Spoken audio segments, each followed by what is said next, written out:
Hello and welcome to episode 4 of our After Hours podcast. The podcast that takes place after hours, essentially. Yeah, I think that's the first time we've actually done it after filming. Well, yeah, because we used to do it like what? So Saturday morning when people were free. So Yeah, I mean, we played with the concept of doing a podcast before. yeah, And we're trying to organise guests and stuff, and that was hard enough. but hey, it proved pretty popular. We got like decent amounts of downloads on them. Yeah, we got a decent amount of downloads, but then things happened. Yeah, life happened. Life happened. But I love doing the podcast. I think we should bring it back if this is popular. We should. If you do like it out there, us talking about things, just leave a comment below or let us know. So my main question for Dave, because obviously I've known about this for ages, so I've been preparing questions and stuff. Literally 2 days. One of them is, what do you think about the idea that instead of the universe expanding... Okay, we're not going to go into this. If you want to hear his thoughts on that, listen to the past podcast where it just got weird. New theory. Oh, okay. All right. So instead of the universe expanding, right? What if we are retreating into the singularity and more space is being created, giving the illusion that the universe is expanding? Hence the reason that the universe is quote unquote expanding faster and not subscribing to the laws of entropy, which say that it should be slowing down. Can I ask a question? Why does it matter? This is what keeps me up at night. Dave. Yeah, but why does it really matter? There's two things. There's nothing you can change about it. There's nothing that's going to add to your life whatever you know the answer. I want to be published in a scientific journal. But you've studied no science. I study astrophysics in my spare time through Perimeter Institute. That's like saying I study the flat Earth in my spare time makes me an expert. If we don't want to offend flat earthers out there. If you're listening to Yes, this, we do. It's round, alright? It's not flat. What the hell? But anyway, this is the podcast where we are essentially just chatting. This is literally just our conversations. Some people have thought that our stuff on camera, we just put that on. That's pretty much just us. That's pretty much we're very opposite, and that is the reason why we work. Yeah. It's He's driven and intelligent, and I don't know if I'm intelligent. I just say what's on my mind a lot, and that gets me in trouble. It does get you in trouble. But I also don't like to bullshit people. Whereas I built an entire world based on bullshit. Yeah, and you can tell every time I say something, he's like, "Yep." I'm like, no, you don't know what I'm saying at all. Because I called him out last episode, just what we just did. You call me out every episode. Yeah, it's just the fact of if you're gonna say something, make sure it makes sense, because otherwise... You're hearing that, flat earthers? Yeah. It's like the fake news stuff that goes around. Do you know... It's like people say something and it's like, oh, that's fact. Yeah. But no one says, wait a second, let's question this for a bit. It's actually really funny. If you watch a major news story, like the Christchurch earthquakes, for example, if you actually watch all the news reports that were done on that story from around the world in chronological order, you can actually see major news networks are just doing exactly what the last report said. They'll just quote, and it will just evolve a sentence at a time as each news channel adds their own little spin to it. Yeah. At one point, they said a small village in New Zealand was hit by an earthquake. A small village. And just so you know, all of it is from Christchurch. So a few years ago, we had quite severe earthquake here in New Zealand. Yeah. And it kind of devastated the Christchurch region, which is in the middle of the South Island. That's probably the best way to describe it. Yeah. And they're still recovering now. I actually went down there last week, and everything apparently has changed. I grew up in Christchurch. I spent my misspent youth there in the Botanical Gardens. And yeah, my entire city was destroyed, and I was there for the earthquakes, and it was terrifying. And it's a story that I'll tell until I was here. I was in Wellington. Yeah. This was before me and him knew each other. No, this is way before that. This was years ago. We've literally only known each other for about a year. Yeah, well, we've been doing the podcast. The channel free. Hence why this podcast is actually existing, because this is our year anniversary podcast. Yeah, I got him some chocolates and flowers, but he told me that was weird. Yeah, it was a little bit. Yeah, well, I drew a picture. You weren't wearing pants at the time. I think that was the weird bit. Look, the erection was from. I was on a motorbike. The vibration. I wasn't even talking about the erection. Yeah, I'm sorry. I'm used to that from living with you. Yeah, I quite often just walk around with no bottoms on because, exhibition. And I don't actually have any pants at the moment. No. Neither of us are wearing pants right now.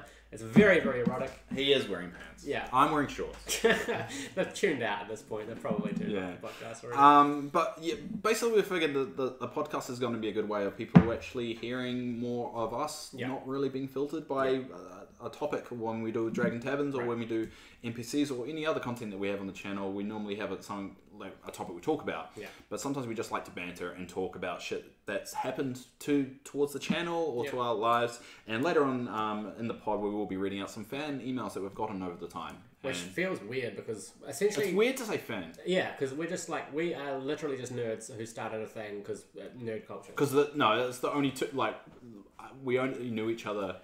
Because of nerd. We should explain how we met each other first. But so our eyes met across a windswept beach. But effectively, he was the first person I met in real life that liked Critical Role. Yeah. And I had just come back from Indianapolis watching them live. Yeah. And I wanted to do something similar like that. I wanted to actually do a review show because I like talking about it, but I didn't really have a lot of people to talk about it with. Yeah. And then... Okay, we'll might as well explain how we met each other and then how the channel arrived. So I was running a game, Fifth Ed. I'd been inspired by a comedian friend of ours. We can mention his name. Benjamin Crowley, who's actually doing performances all around the world. His latest show is... Look him up on the internet. He's hilarious. So essentially, he inspired me. I played in his game. We used to hang out and we used to go for lunches and stuff. And at one point, he's like, I'm starting a D&D game. Are you keen? And I was like, well, I didn't even know much about it. I've always been a nerd. I've been into, well, not always actually, but most of my life. You're wearing a Pokemon hat. I was at one point considered one of the cool kids, and then the cool kids that I was friends with spread rumors about me through high school. Then you got to preschool and you... Exactly. Then I woke up from the dream. But anyway, so Ben inspired me. Like, I've never played this before. It sounds interesting. And from there, it just snowballed. I suddenly fell in love with D&D, and it's one of these things in life that I really love when I discover a new passion. It's like the first time I ever did improv, the first time I ever wrote poetry, which was honestly the most melodramatic, gothic.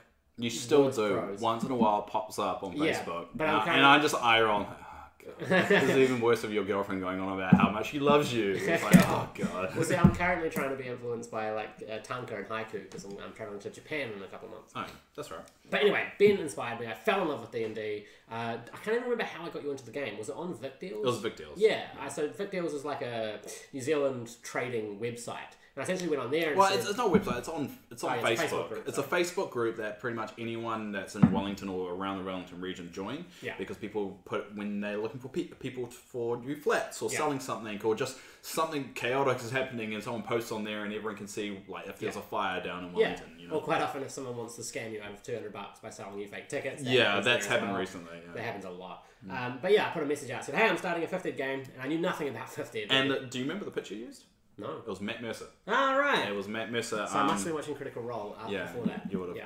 And I just come back from watching Critical Role live. I've always wanted to start a D&D game. There was someone I was living with at the time, Corey.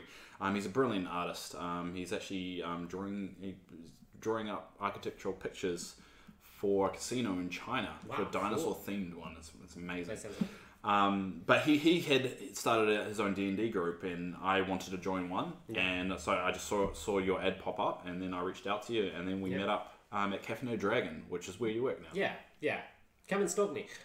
But yeah, no, essentially we started playing, and then I mentioned, I think, that me and Ben wanted to get the games online, and you kind of said, why don't we just do that now? And like, well, we've got to wait for... And that's my kind of mentality. Yeah, exactly. And then you essentially just broke me after like 3 weeks. I was just like...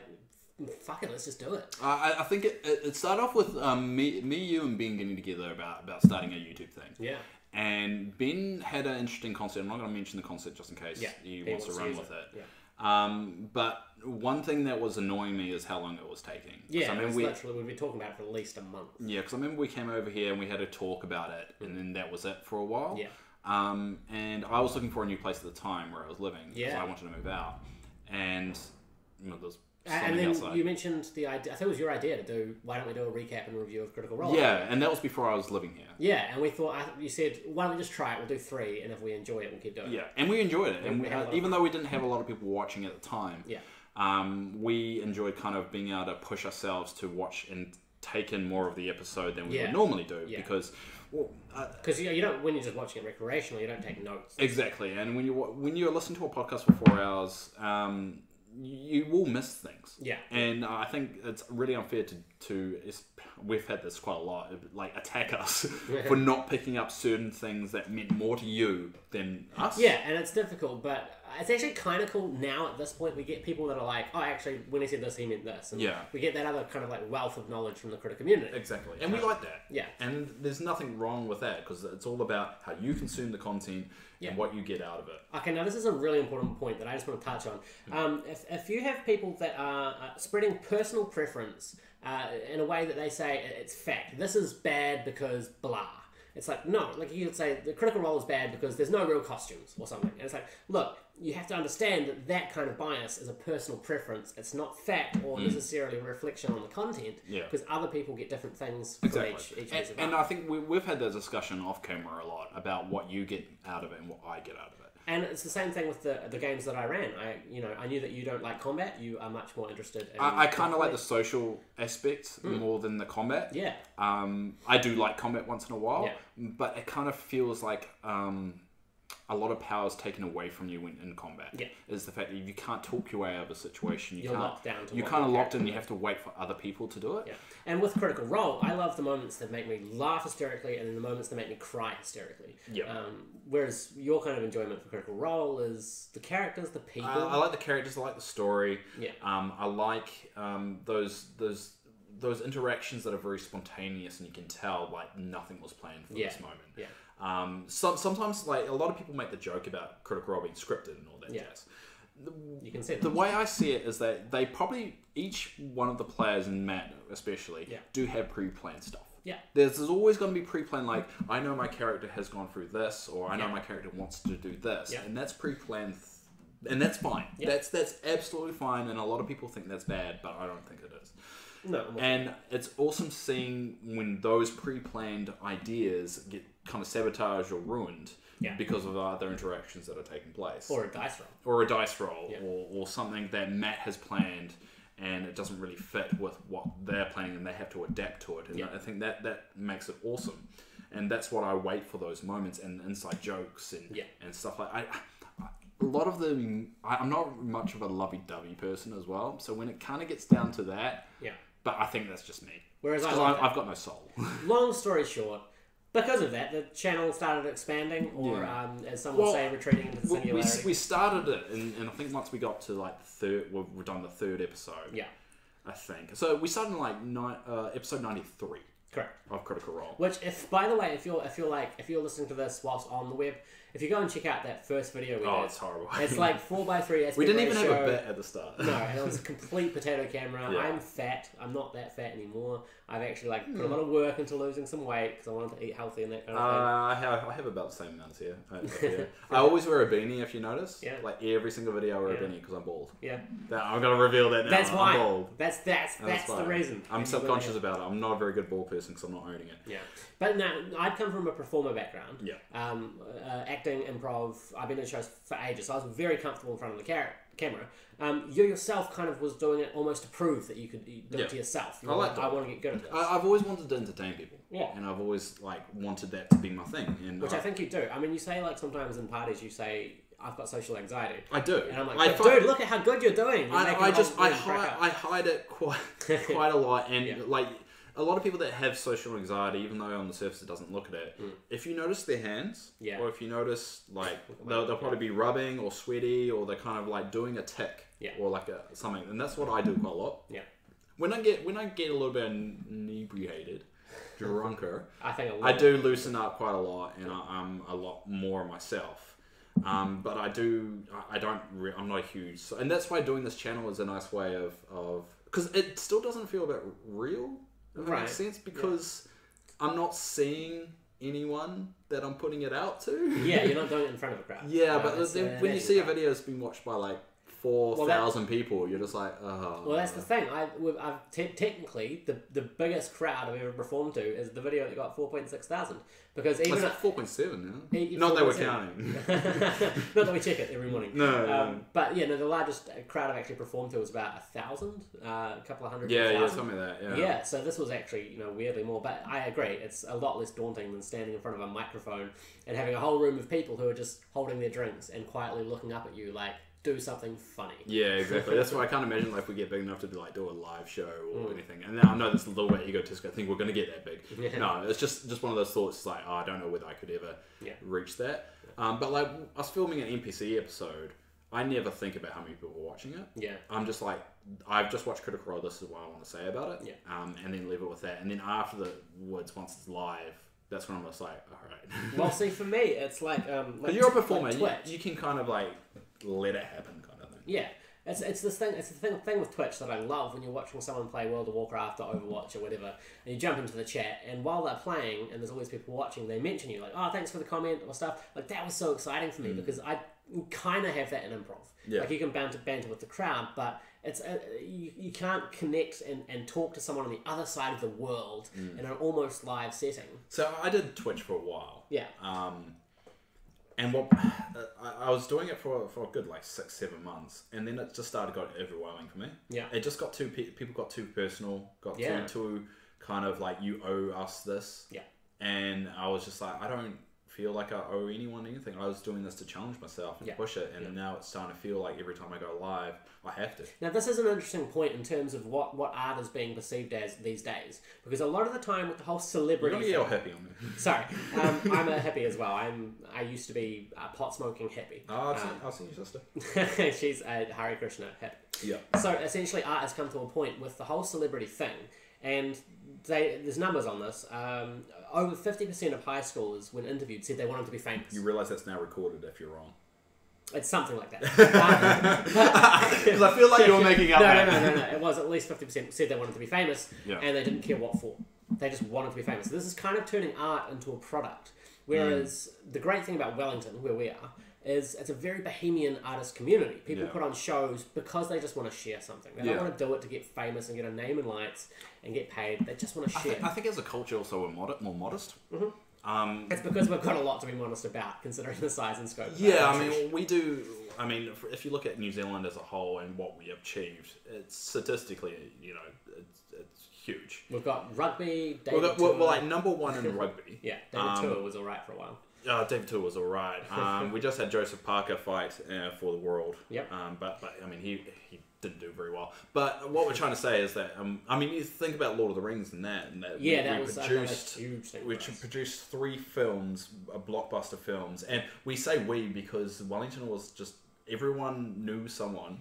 During the time where Lord of the Rings was being filmed. I auditioned to be an orc, but I was the wrong side. I know several people that were extras, and I know several people that I still know several people that work at Weta. Yeah. And everyone knew someone. Like, when I part-owned a bar, it's the first time I've actually ever mentioned on the channel that I part-owned a bar for 6 years. Whereas you mention it every 3 sentences in real life. Oh, it's a way of showing... It's compensating because I don't have anything else.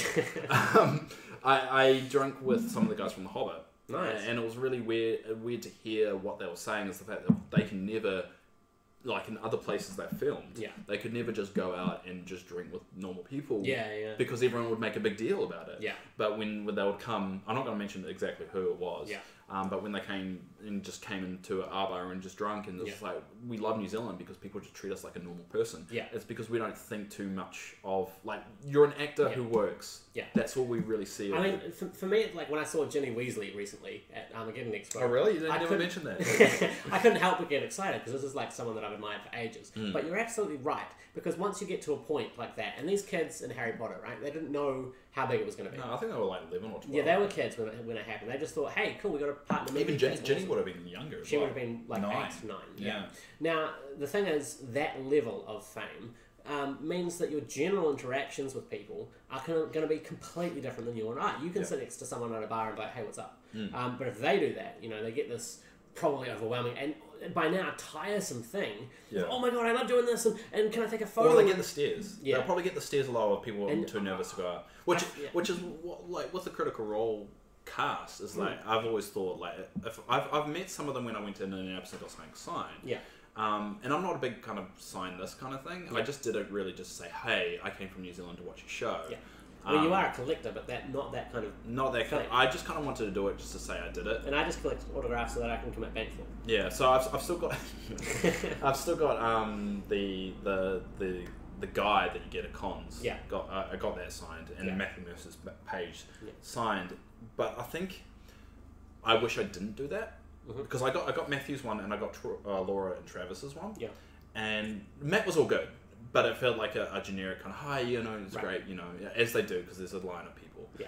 And with the Travis and Laura one, it felt more of a like, hey, you're sign, yeah, that's cool, blah blah. It didn't feel right to me or natural, and I probably won't do it again. Okay. But that's just my experience. For them, I mean, they were successful voice actors at the time when it started. But voice acting is not a fame that you get on the same level of being in Harry Potter. It doesn't change you as much as it would for them. I think nowadays they get more recognised. Well, see, that's the thing. But it was an accidental hit. They didn't know that the show was going to be so popular. Well, no, not with Critical Role, just voice actors in general. Right. Because when you look at iconic roles, like the voice of Goku.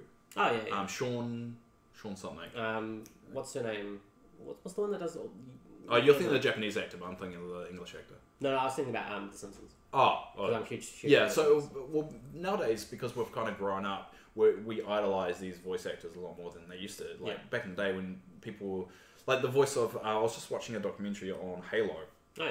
And the voice of Master Chief, I can't remember his name. I'm terrible with names, as probably people who follow this channel will know. He was just telling me it was just a job. Yeah. And now he's invited to cons to speak because he is the voice of Master Chief. Well, see, this is the other interesting thing about nerd culture becoming almost into the mainstream, or at least having. It is in the mainstream. Yeah. I would say no, almost. Well, see, someone once wisely pointed out that nerd culture is only one letter away from being herd culture, and it's this kind of thing of. Even though in a society where people should know the dangers of elitism, it's getting to a point now when things like Comic-Con and stuff are so popular, Big Bang Theory did a lot for this as well, that within this society that's supposed to kind of be a group of misfits who banded together, there's this now like elitist thing of if you didn't make your own costume, then you're not cool. You get that in the D&D community as well. Yeah. You get, especially the ones that hate on Critical Role, because they're saying, oh, that's not real D&D. Yeah. It's like... Yeah, the point of D&D is to interpret your own way of playing the game. It was never there is a set way you play D&D, and that's what you have to stick to. Yeah. Even the creators of was it Gary Gygax? Oh no, not Gary Gygax. The ones that produce it nowadays. Wizards of the Coast. Wizards of the Coast. Yeah, that's what. They're just like play it the way you want. Yeah. It's a rough guide because this is that Wizards of the Coast do not own D&D. In the same way that no writer owns the medium of a novel. Yeah. They've got the rule sets and stuff. That's a great framework. But it's like saying, well, this is the oldest practice that we have. It's an interpretation. Storytelling, yeah. Yeah, we're gonna give you some guidelines. It's like okay, what it's like stand up. It's the pirate code. They're just guidelines. Yeah. Actually, I was putting together a meme the other day that is Captain Barbosa saying the guidelines are actually more. The core books are actually more what you call guidelines than actual rules. Yeah, exactly. But it's like stand up. Like a lot of people in the stand up community here think that it's just completely formulaic. You go with the standard comedic concepts like creating tension and then breaking it with a punchline, or setting up a story and then changing the tone or the meaning of that with a punchline. Yeah. But really, there are no rules to stand up. If you wanted to get up there and do a physics lecture that you thought you could put an entertaining spin on, or you wanted to, there's one dude that did. He has a show. It sells out in festivals, and the show's called "A Young Man Dressed as a Gorilla, Dressed as an Old Man, Sits in a Rocking Chair for 45 minutes rocking and then leaves." That's what the show does. Really? It's a young man dressed as a gorilla, dressed as an old man, sitting in a rocking chair. And he doesn't say anything? Doesn't say a damn thing. He sits in the chair and he rocks. This show has toured the world, and it sells out at every single festival it does. This is the kind of stuff that you can do. Because art, as coming back to, especially with D&D reminding us, is that it's not a product, it's about sharing something. And it's all subjective. It is, absolutely. You can't say that just because you did or didn't like something necessarily, that means it's a good or a bad thing. Yeah. Because it's all about the eye of the beholder. Yeah, and I think that's, what we try, and what recently, I think me and you both can honestly say this, we've been trying to dive into more of the critic community in terms of Reddit, in terms of other online videos, like Critical Role Highlights is another one. There's another one, Gemini. She makes these cracked videos. Do you know what cracked videos are? Is it like the...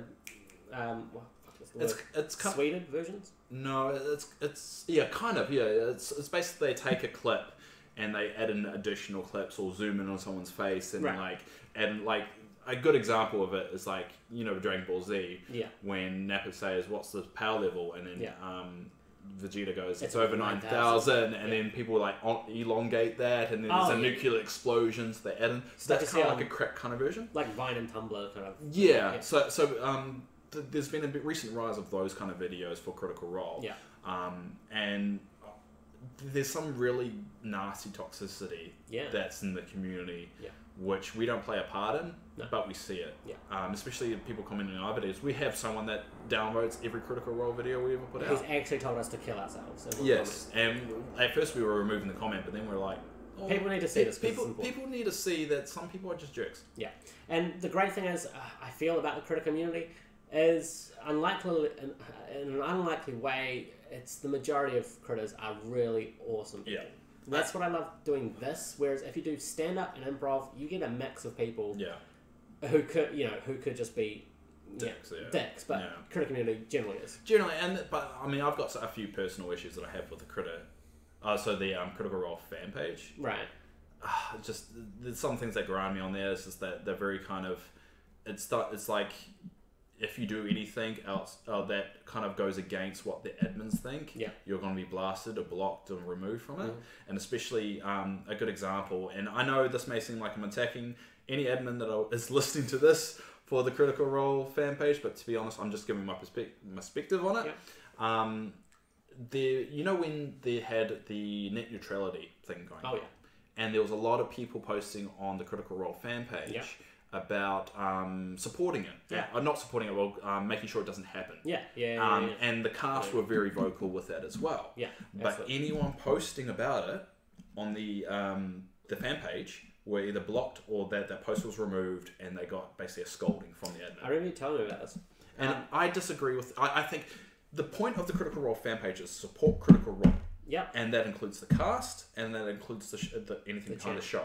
Net neutrality was an issue that the fact of it was going to directly. It still is an issue, but at that time it was going to directly affect the show and a lot of the cast livelihoods, because Marisha worked at Geek and Sundry. She works in an online space. It will affect her, and it feels counterproductive. If you're going, sorry, it's too political, we're not going to ever talk about it. Whereas it directly affects the community, especially us, because the only way we can ever consume it is online. Even if it eventually gets on TV, if it does, we can only ever watch it online because of where it is. And also if net neutrality was killed, and if at any point we wanted to set up our own site to stream our videos or do our reviews, we wouldn't be able to without paying for our speeds to be at what Facebook and YouTube. So I think it's a hard balance to get like everyone on the same page and the same voice. But I also think it's counterproductive if you're not really listening to what the cast or the Critical Role because it is guys want. It's a small stream. It's an independent thing. If net neutrality got through and got murdered, it would be a monopoly on Google, YouTube's, Facebook's. You wouldn't be able to create new content. So if someone wants a little bit an idea of what the net neutrality thing. So in America, they were going to basically say that companies could kind of gauge the speed of internet to certain sites. Depending on cost, they can pay for a faster streaming site rather than having anyone be able to release their content. So to put into like layman's terms, like how it works now. So you get cable. So you get cable, and you get packages like I'm going to get the sports package, and I'm going to get the movies package. And you get that in a bulk, and you pay $5 extra for the movies, $5 extra for the sports. So what they were proposing is that companies could go, hey, we can give you the base package, but if you want faster access to YouTube or Netflix than that, you need to pay $5. And that's what people were against. And also it would mean that if you were a small streamer who had your own site, there wouldn't be an option for you to stream at the faster speeds because you wouldn't be able to pay, the ISPs. You can't pay megabucks or millions of dollars to get that. So essentially, it just kills independent media on the internet. I mean, it probably won't kill us because YouTube probably would, or Google would pay for something like that. But at the end of the day, any content creator, to survive, you have to diversify. We're not always going to be on YouTube. That's why we're on Twitch, and we'll probably do other things going forward. But it's just feeling so helpless, the fact that we're putting so much time that it can be just taken away and like that outside of our control, especially how it was happening in America. We couldn't have any influence it whatsoever. The best thing we could do is awareness and raising it. And we were one of the areas that we liked was Critical Role and the fan page community and the critter community, and being able to say, hey, you guys should support this, but we were blocked from that. So I mean, it was Yeah. That's why I got so upset about it. Net neutrality goes quite deep in terms of when they went to the FCC and said, well, you cannot do this. It's gonna kill freedom of speech and that kind of thing. Yeah. And then one of the judges in the High Court said, look, you can't have a thing that stops companies from potentially making a profit. It's not about free speech. It's about business. It's like, oh, that's kind of free market, I believe. Yeah, and then you're like, so who was that judge? And it's like, oh, these people that only lobbied for Vericast and Telecom, and it kind of gets muddled. People arguing between free speech and free market because America's all about free market. Yeah. But it's such a deadly slope to go into because once it's done, no one's going to be able to overturn it because people are going to be paying this money. And the amazing thing is, like, if that does get through and net neutrality is murdered, then we essentially, as a generation, would be the only ones to experience the internet at its heyday, at its peak, and how it was to freely share stuff. And it would suck, and it would very limit what we could do as well. Yeah. Because in New Zealand, they'll probably. I mean, it's normally a chain reaction because if something happens in America, like AT&T or one of those big providers, our companies go through them to get access, and those charges will go up too. So it affects everyone in the world, even though a lot of the time when we were mentioning anything like that during the time, the people saying stay out of it's American politics. Yeah. It's like you don't realize how much American politics influences little countries like us. Yeah. I'd just like to point out as well, with the internet, activism should be on the rise 500% because we can get these petitions out there. We can raise awareness for events of protest against things like this. And I just love to say about New Zealand, because we are a small country, right? And really? Most people we're about the size of Florida for people that need context. Yeah. We're about smaller than Americans can barely even point us out on a map. But no, give them a little bit more credit. I've seen it. Anyway, the majority of people that listen to us are American, and I lived in America as well, so I know for a fact that people can. I talked to a guy in America who said, "Oh my God, you have computers in New Zealand." Well, yeah. Anyway, what was I saying? At one point in our history of New Zealand, America sidled up to us and, in a very brutish tone, said, "Oh, we want our nuclear ships and we want them in your waters." Oh, I know. Sorry. Yeah. And they expected New Zealand to, like the rest of the world at the time, kind of bend over and go, "Sweet, yeah, New Zealand." Bends to the will of America. But our Prime Minister at the time was just like, no. And America was like, no, we mean our nuclear ships will be in your waters. And we said no. And we overturned it. We said, no, we're not passing laws to let nuclear technologies and stuff, these huge warships get into our waters. No way whatsoever. Because we don't have nuclear power. And we turned them away. And I was so proud of New Zealand in that moment. We were the first country to give women the vote. So we've been nuclear free for now about 30 years. Something like that. Yeah. First country to give women the vote. We've had female prime ministers. We're a very progressive nation. We are awesome, and that's why I continue to reincarnate here. But you got to remember, it's the small victories against the tyrannical machines that really make it. Well, I mean, it comes down to how you want to, what kind of society you want to live in. Yeah. And there's no, if you go to any culture, because we're raised in a progressive kind of culture, so we have these views. Yeah. A lot of people aren't raised in those cultures. Yeah. And don't have those views, and the reason why they don't have those views is because that's just how they were raised. And it's not. Yeah. You could say there's nothing against it. You could say there's something against it, depending on what their views are. So someone raised in India is going to be something completely different than someone raised in New Zealand when it comes to women's rights, for instance, because of just the culture they're raised in, because of the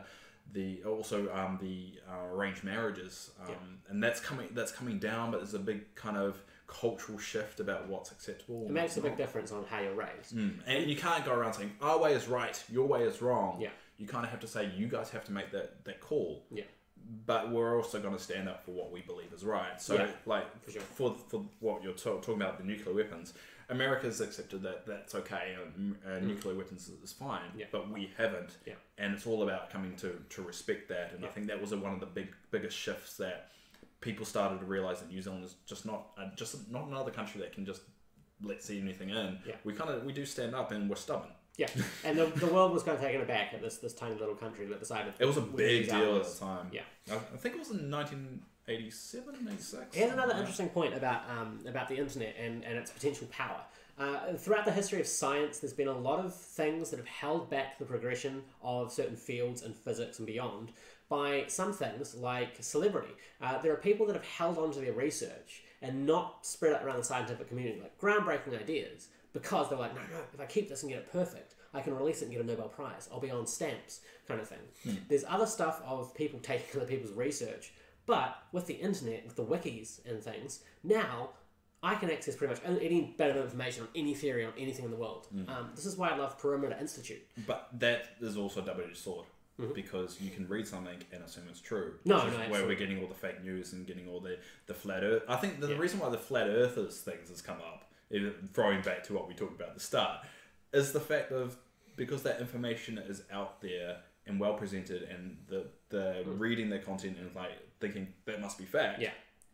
Is why expanding. There's no way the Earth is flat.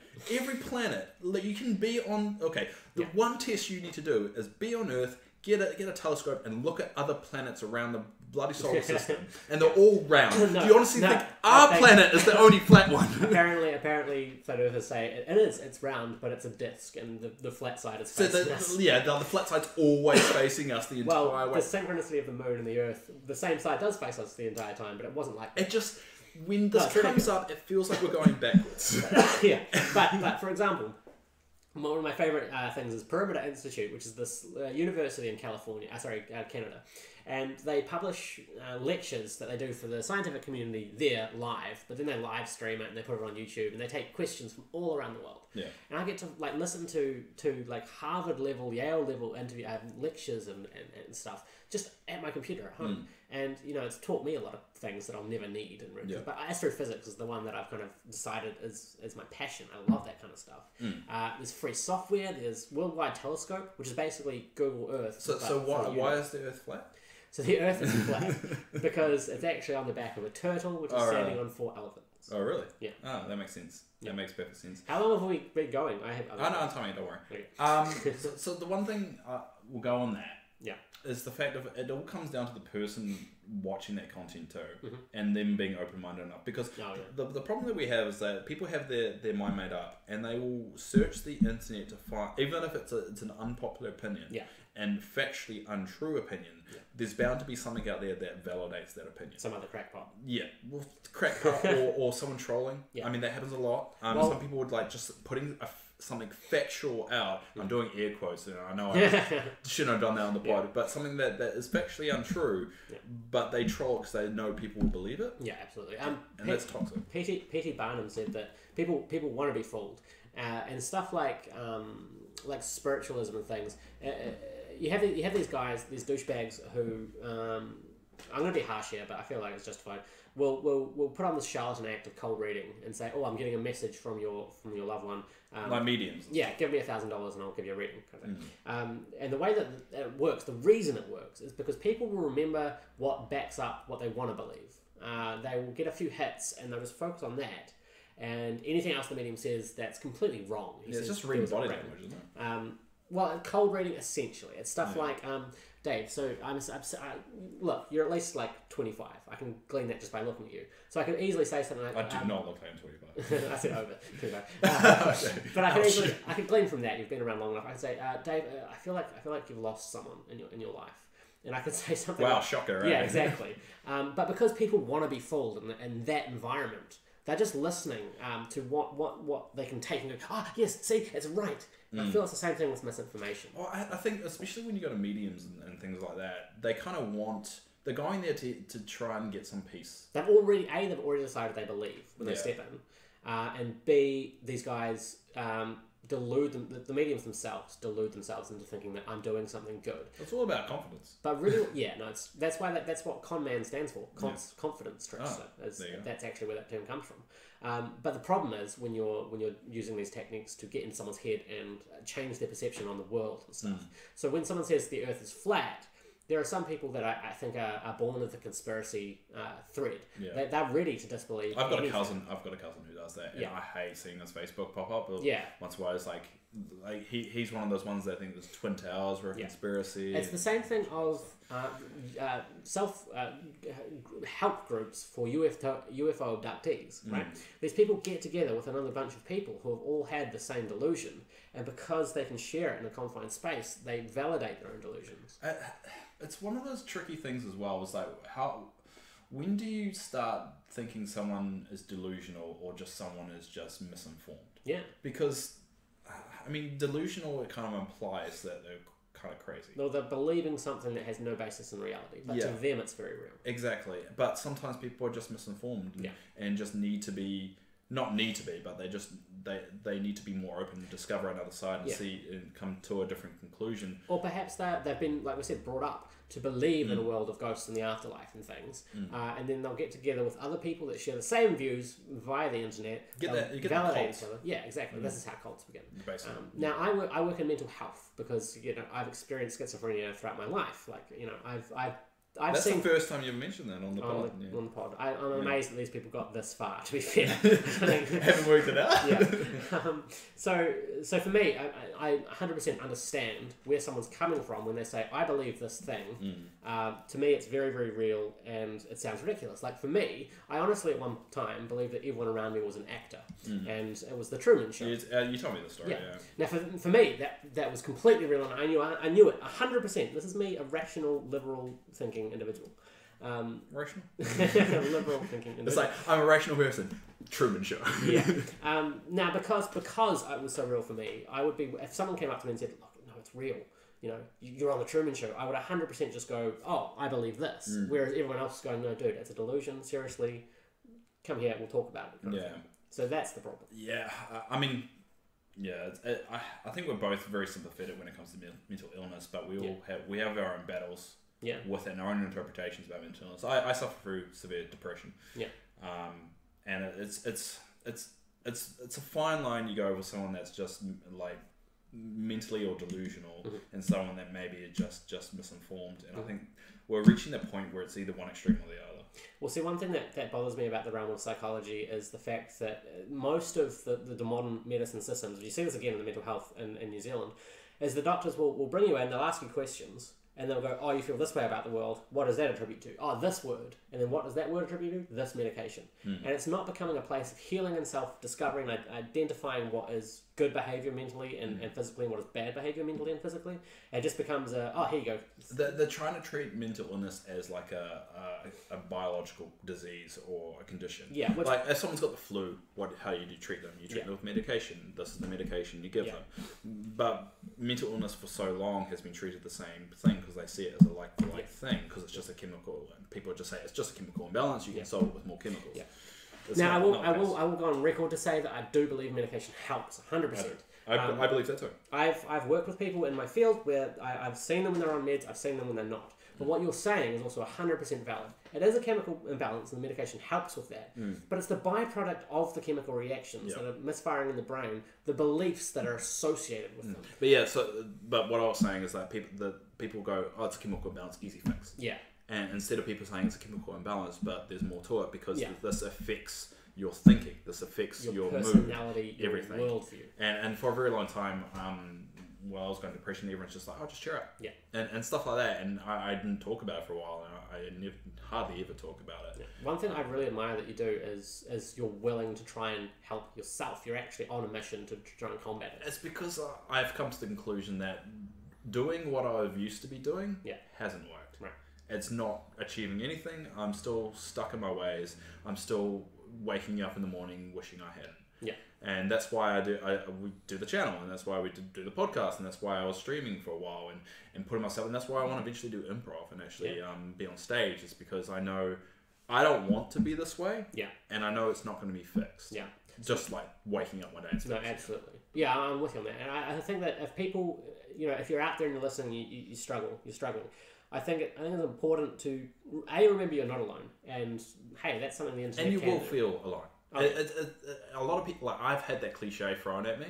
But the one thing people have to realize is that you will fucking feel alone. And if you feel like your reality is not matching up with perhaps what it should be, then it's that thing of trying to have the difficult conversation and say, look, I think I'm going through something. Will you listen? And I was 25, 26 years, I never got help. Yeah. And I would just always try and think I can fix it myself. Yeah. And it wasn't until when I started getting help, I hated it. I didn't want to get help. Yeah. But over time, there was a lot of techniques people have been through when I went to therapy and when I've tried drugs before, antidepressants, and those haven't worked for me. Right. But it doesn't mean there isn't something out there that does work for me. I mean, because add it all up, I've probably been in hospitals for about a year and a half. My longest was 9 months in the Gold Coast Hospital, and most of that was then going, can we just get you to take a step back from your own thoughts and try and rationalize and just take a look at what's going on.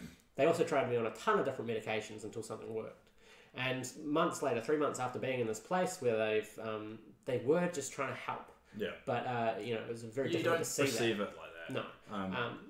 But essentially, I was able to find my own inner demons, which I didn't even think I had, identify it, and I've never been happier since. Was one a beholder? Yeah. Oh, just all the eyes? Because it was Truman? Yeah. Maybe that's like... Because isn't there like a name for that condition? Or people think it was a Truman Show? I'm pretty sure there's like a specific name for it. Well, see, when I was first diagnosed, they called it psychosis, because that's stuff like hearing the television talking to you. Psychosis is just like... one of the big terms.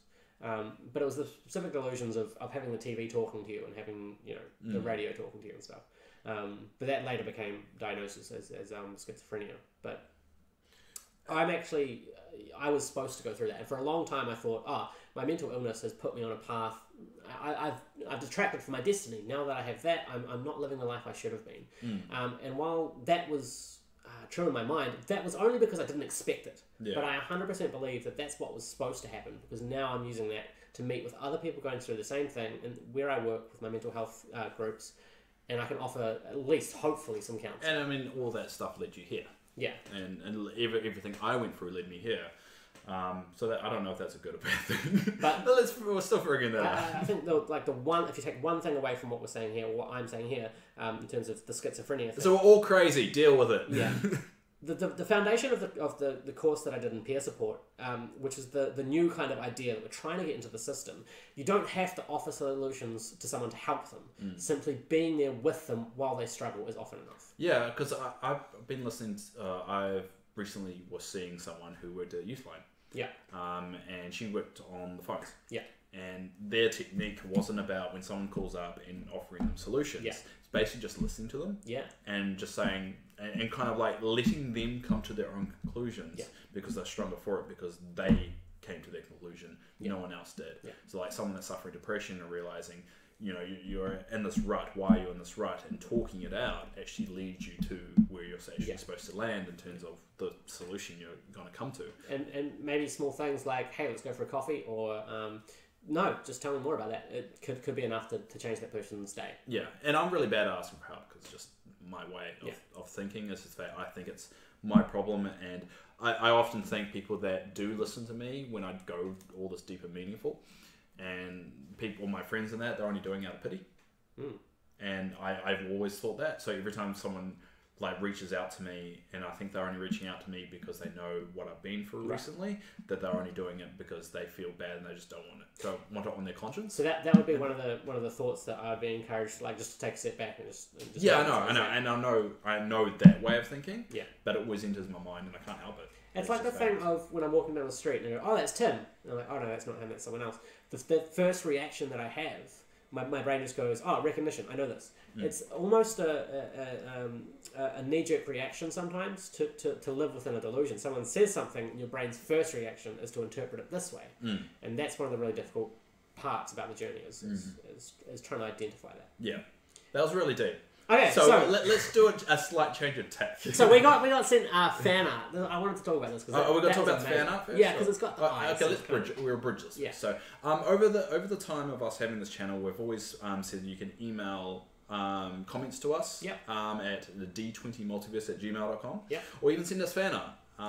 And so we've decided, just because this is our anniversary one, and we should give these comments a bit justice, or these emails that we've received. Yeah. The first one we'll talk from Ken G. Moore. and he made some fan art for us. Yeah, it's amazing. It was the first official fan art that someone out there did. I will put it in the video if you are watching the video of what it looks like. I'm going to write down the timestamp, so I remember that because this is going to be long. Yeah. But yeah, that's our first official fan art. Yeah. It's a very interesting drawing. You want to be reminded of it? I don't, because it's so fresh in my mind that I don't need to be reminded of it, because I keep it with me. And that's so cool. Yeah. So basically, like, because we're small and because we're just nerds in the bedroom recording videos, we read in a lounge now. Upgraded. Okay. Because of that, we literally read every single comment, we go through every email, and we really love this kind of stuff. It's real cool. So we do read every comment, but the email, the reason why we're reading out these emails is because people have taken the time to actually write an email to us, put an email address, and send it. And so cases, draw things. If we get enough emails, we'll do another podcast. So let's say that. Let's say if we get two emails, we'll do another podcast. But it has to be from two separate people. You can't email us twice. Exactly. We can email us as much as you want. You can. It only counts if it's more. But two separate people. Yeah. In fact, I also, if you just want to chat, send us an email. We'll back and forth. Yeah, exactly. If anything on this podcast has made you want to reach out and just say your thoughts, but you don't want the email read on the podcast, just let us know. Yeah, if you're a flat earther and you want to argue your point, back it up with some of your you'll be wrong. Solid evidence that you. It doesn't matter. You're wrong. I'm sure you've meticulously researched this topic, and I know you wouldn't be taking pop psychology and ideas from unsighted sources. Yeah, B.O.B. is that rapper, the flat earther. Yeah. All right. So the first one we got from James Grant. I like the name. James Grant. Yeah, it sounds like a Bond. Name's Grant. James Grant. He goes, "Hey guys, salutations from a critic here in America. 63-year-old D&D player that's been doing this for 40 years, advanced Dungeons & Dragons. Found you guys, NPCs of Tadori, near the end of the Critical Role Campaign 1 in September. Been watching ever since. Love your show. Keep it up." Yeah. But BTW, so by the way, what's it like to live in Middle-earth, Jim Grant? So thanks for the email there, Jim. Yeah. I think we have to answer the question. Oh, you did email him back. Did I? Yeah, you did. Cool. And I've got a problem with one thing you said in this video. Yeah, but let's just answer the question first, and then we can go into why I don't like this. Sure. What's it like to live in... Everyone, mostly... Okay, now, we do have a slight creeping influence of the whole gangster philosophy. There's people that think because they do drugs and drink bourbon and colas that they're gangsters and stuff. Bourbon and cola? Yeah. Do you really think gangsters drink bourbon and cola?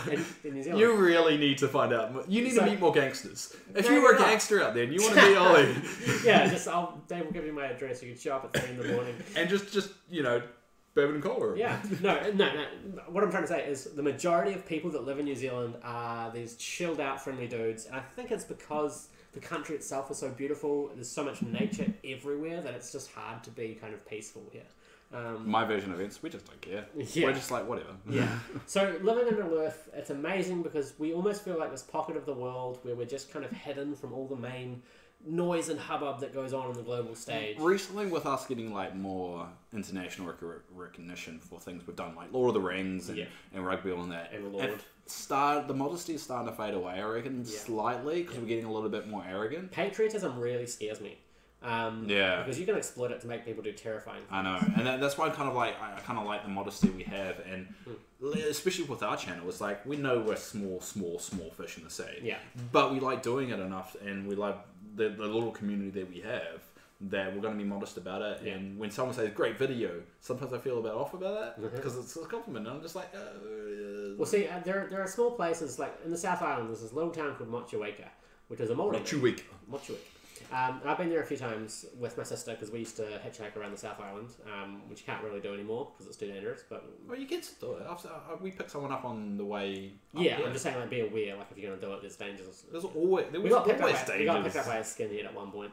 What's wrong with skinheads? He was terrifying. He had tattoos on his eyelids. He didn't kill you, did he? Well, he nearly did.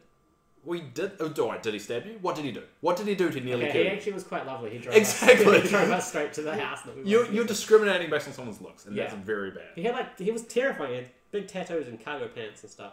So anyone with big tattoos and cargo pants scares me. Yes. Wow. Anyway, Motueka. I have a tattoo. Do I scare you? No, you're a big fluffy bunny. Anyway, Motueka is this wonderful little just community of hippies. Basically, the whole town is one street. the movie theater is one room with like 15 seats in it. It's the most chilled out place in the world. That's generally what New Zealand is like. Yeah, you pretty much get that anywhere. Yeah. Some of the big cities, you kind of lose that. Auckland, you lose that a little bit. Oh, yeah. But the smaller towns, you get that. So it's pretty chilled out, very progressive. Pretty much if you're a douchebag, you get called out for it. Yeah. Most of the time. Stop being a dick, bro. Yeah, pretty much. Takawatiti. But yeah, that's pretty much just chilled out. Now, the problem I had in your response. Yeah, sure. Go. All right, so I'm going to read out your response. Okay. You said, This hi. is ages ago, so okay. You have to guess. You have to guess. Okay. What bothers me about it? You go, hi. It's probably that. It's probably Thanks. saying hi. It's Hi. Thanks so much. Thanks is because thanks. Are you going to read this out? No, I was going to do 3. Yeah. Hi. Thanks so much for enjoying our content. It makes us smile to get letters. Middle Earth is amazingly very peaceful, nice people, beautiful scenery, bogans. So it was the bogans. It wasn't the bogans. Okay. No. I'm just watching the Critical Role live stream and responding to a few of these emails. Oh, it's Ollie here, by the way. I think Dave is working. Keep watching our vids. Thanks. Is it to keep watching our vids? Yes! Why? What is that? So you don't need to tell him to keep watching our vids. Probably do it if they He's like his it. own individual person. He'll probably watch them anyway. I don't know what to say when people approach me like this over the internet. It's weird. It's like, keep watching our vids. It's like, I was you're trying like to be, begging for them. I know. I was trying to be like, I'm surprised you went on your knees. Just like, please watch our videos. Maybe I should send the second email. It's just like... No, I'm going to send everyone an email that I'm reading out just saying we mentioned you on the pod. Yeah. Cool. Just to cover our bases, because if they don't... Anyway, that was the one thing. And I don't know why it grabbed me so much. Yeah. No, it shouldn't. I really don't know what to do in these scenarios when people say we enjoy your content. Yeah, I get really weird when people say like great video, always so entertaining. It's nice, but I don't think we're that entertaining. I think we just say shit.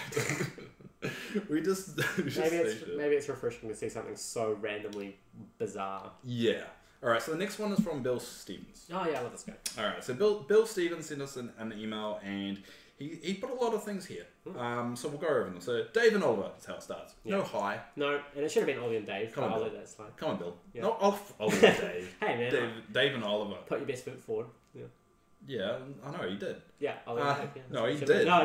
Bill did. No, Bill Stevens next time. Okay, Bill, you should just say hi. Yeah. All right. Yeah. Otherwise, we'll argue. This is what you've caused, Bill. Yeah. The whole channel is coming apart. It's your fault. Because Bill, you put Dave and Oliver instead of just hi. All right. Anyway, Dave and Oliver, I just want to thank you for continuing to do these videos. You both are great. That was the first point because he listed them 1 to 5. Yeah. So that was good. Yeah, I appreciate that. Yeah, it's nice. Yeah, I mean they weren't that great, but number 2. I would like to know what each of your wrist sizes are. Yeah, now this is a weird thing if you don't read the second sentence. Yeah. This is completely innocent. I learned how to make 550 cord bracelets during my time in the US Army and would like to make a few for you both. I'd just like to point out this is the first time anyone, friend or strangers, ever asked me, what's your wrist size? I know, it's a weird question, but I can see where it's coming from, so it's all good. I don't want to make them too tight, as he says, brackets, so that you don't want to wear them, nor too loose so they don't fall off. So that was a very kind thing to offer. We did go back and say what our wrist sizes are. I won't mention it because I don't know mine wrist size, so I just told him to make yours. Cause mine is embarrassing. My wrists are embarrassingly small. Well, probably. Yeah, I'll be alright. But I'd like to say that as soon as they arrive, because we did say this is it, send it here. I'm going to be wearing it in pretty much every NBC's video from now on. I don't know what I'll do. I would wear it in one video. I don't. I'm going to. I said it. I'm not a bracelet wearer. It's not nothing against Bill. I just don't like. I don't wear bracelets. I'm going to put it on for you. Wear bracelets. I don't. Well, that's 100% me just wanting to be like Matt Mercer. That's the only reason. I actually went on eBay, typed in men's bracelets, and went no. Oh, that one looks like Matt Mercer. Order. I just don't wear bracelets, but I'll wear it for the sake of thanking you, Bill. Because you're awesome. So the third point, a 550 cord is a very strong cording that is used for parachutes to hold a person. So we're going to get parachute bracelets. Yeah, which is good because like if we're doing NPCs and there's a zombie outbreak or something, we have strong material ready to go. It can also be used to tow a car. Yeah. I know I've had to do that. Lol. He laughed out loud. Yeah. Number 4. What address? So we gave him our address. No, say it on the podcast. No. We thought about how we're going to approach this. Yeah. Because we've had people that are like, we want to meet you guys. Yeah, and we're just like...